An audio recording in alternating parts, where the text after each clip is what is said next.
బోడే రామచంద్ర యాదవ్ సారథ్యంలో BCY party నేతృత్వంలో BC సింహ గర్జన. బీసీ రక్షణ చట్టం అమలు, రాజధానిలో బీసీలకు 1000 ఎకరాల భూ కేటాయింపులు, బీసీ కార్పొరేషన్లకు నిధులు, సమగ్ర కులగణనతో విద్యా, ఉద్యోగ, ఉపాధి, చట్టసభల్లో 44% రిజర్వేషన్లు ప్రధాన ఎజెండాగా ఈ నెల 22న విజయవాడ గుంటూరు హైవే నాగార్జున యూనివర్సిటీకి ఎదురుగా జరగనుంది. ఈ చారిత్రాత్మక ఘట్టంలో భాగస్వాములు కావడానికి బీసీ సోదర సోదరీమణులందరినీ సాదరంగా ఆహ్వానిస్తున్నాం. కదలిరండి, మన ఐక్యతను చాటుదాం. ముఖ్యంగా ఇప్పుడు ప్రస్తుతం మనం ఏదైతే ఈ గాంధీ సరోవర్ ప్రాజెక్టుకు సంబంధించి ఏదైతే ఈ 11 ఎకరాల భూమి ఉందో, సో ముఖ్యంగా ఈ అపార్ట్మెంట్ ఏదైతే ఉందో ఈ అపార్ట్మెంట్లోనే మొత్తం కూడా దాదాపు 6 ఎకరాల పైచిలుకు మొత్తం కూడా ఉంది భూమి. ఈ ల్యాండ్ అంతా కూడా అపార్ట్మెంట్స్ ఉన్నాయి అన్నీ కూడా.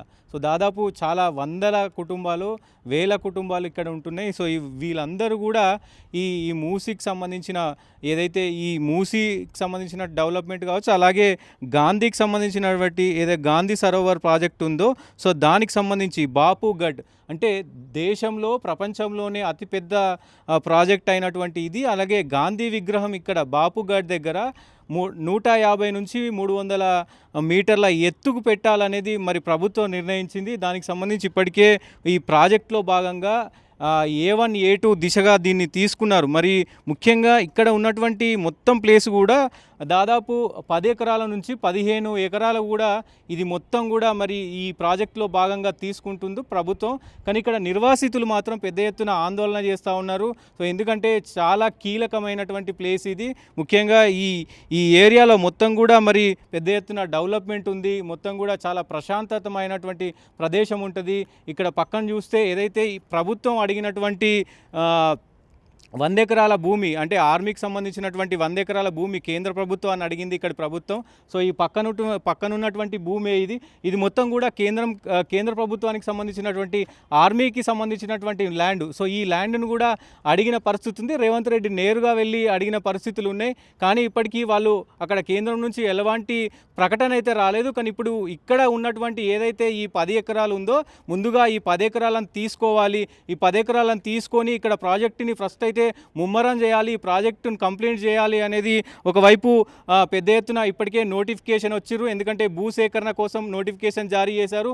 వాళ్ళకు కూడా ఈ భూసేకరణలో ముఖ్యంగా అందరికీ నోటీసులు ఇస్తూ ఉన్నారు. రేపు మరి పెద్ద ఎత్తున ఇక్కడ నిర్వాసితులు కూడా ఇక్కడ ఉన్నటువంటి గ్రామ సర్పంచ్కి సంబంధించినటువంటి గ్రామానికి సంబంధించినటువంటి రెవెన్యూ అధికారులతో మాట్లాడనున్నారు. ఇక్కడ మరి ఎలాంటి చర్యలు అంటే మాకు గతంలో కూడా ఎప్పుడు కూడా చెప్పలేదు. మరి ఇట్లా ఈ గాంధీకి సంబంధించినటువంటి విగ్రహం పెడుతున్నారని ముందే మాకు చెప్పలేదు. సో మాకు ఎలాంటి నోటీసులు ఇప్పటివరకు ఇవ్వలేదు. నిన్న నోటిఫికేషన్ రిలీజ్ చేశారు, కానీ మాకు ఎలాంటి మరి ఇన్ఫర్మేషన్ అయితే ఇవ్వలేదు. సో పెద్ద ఎత్తున మీరు చూడొచ్చు. ఎందుకంటే దాదాపు ఎన్ని వందల ఇక్కడ అపార్ట్మెంట్స్ ఉన్నాయి, ఎన్ని వందల ఫ్లాట్లు ఉన్నాయో అర్థం చేసుకోవచ్చు. ఒక్క ఫ్లాట్లోనే ఒక బ్లాక్కు సంబంధించి ముఖ్యంగా దీనికి సంబంధించి ఇక్కడ దాదాపు 4-5 బ్లాక్లు ఉన్నాయి. అంటే ABCD ఇట్లా బ్లాక్లు ఉన్నాయి. సో దాంతోపాటు ఒక్క బ్లాక్లో దాదాపు 450 ఫ్లాట్లు అయితే ఉన్నాయి. ఆ ఫ్లాట్లలో ఒక్క దాంట్లో 450 ఉంటే దాదాపు ఇక్కడ మీరు చూడొచ్చు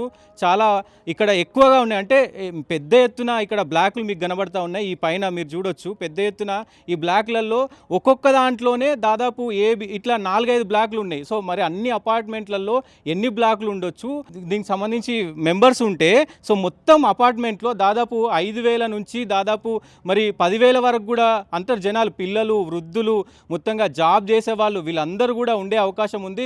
ఈ ఏరియా అంతా కూడా మీరు చూడొచ్చు దాదాపు 6 ఎకరాల నుంచి 10 ఎకరాలు ఉంది. సో 6 ఎకరాలలో ఎన్ని ఇల్లులు పడతాయి, ఎన్ని ఫ్లాట్లు ఉంటాయి, ఎంతమంది జనాలు నివసిస్తారు, సో వీళ్ళందరి పరిస్థితి ఏంటి అనేది కూడా మరి ప్రభుత్వం దృష్టి పెట్టాల్సిన అవసరం అయితే ఉంటుంది. సో ముఖ్యంగా ఈ మూసీకి సంబంధించి ఇప్పటికే పెద్ద ఎత్తున మూసీ ఫ్రంట్కి సంబంధించి కూడా 3,500 ఎకరాలు మరి ఈ మూసీలో భాగంగా తీసుకుంటారనేది తెలుస్తూ ఉంది. సో మరి దానికి సంబంధించి ఎంతమంది బాధితులు రాబోతున్నారు, అట్లాగే ఏదైతే ఈ గాంధీకి సంబంధించి గాంధీ ఘాట్కి సంబంధించి కూడా పెద్ద ఎత్తున ఇక్కడనే ఇంతమంది ఫస్ట్ ప్లేస్లోనే అంటే ఫస్ట్ ఫేజు ఈ ప్రభుత్వం తీసుకున్నటువంటి ఈ నిర్ణయంలో ఇంతమంది బలవుతుంటే సో మరి తర్వాత బి ప్రాజెక్ట్ ఉంటుంది. అంటే దఫాలుగా చేస్తారు. ఫస్ట్ విడత, సెకండ్ విడత ఇట్లా చేసుకుంటూ పోతున్నప్పుడు ఫస్ట్ విడతలోనే ఇంతమంది బాధితులు అవుతా ఉన్నారు. 5,000 నుంచి 10,000 మంది బాధితులు అవుతా ఉన్నారు.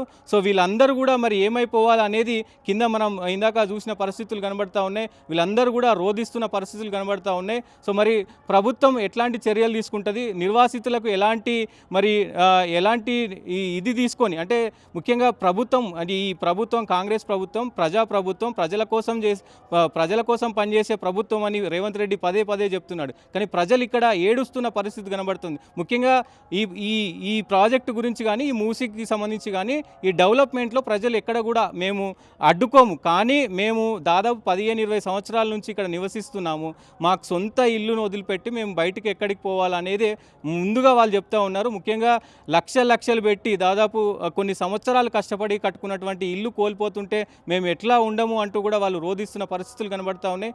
చూద్దాం మరి ఏం జరగబోతుందో ఏంటో.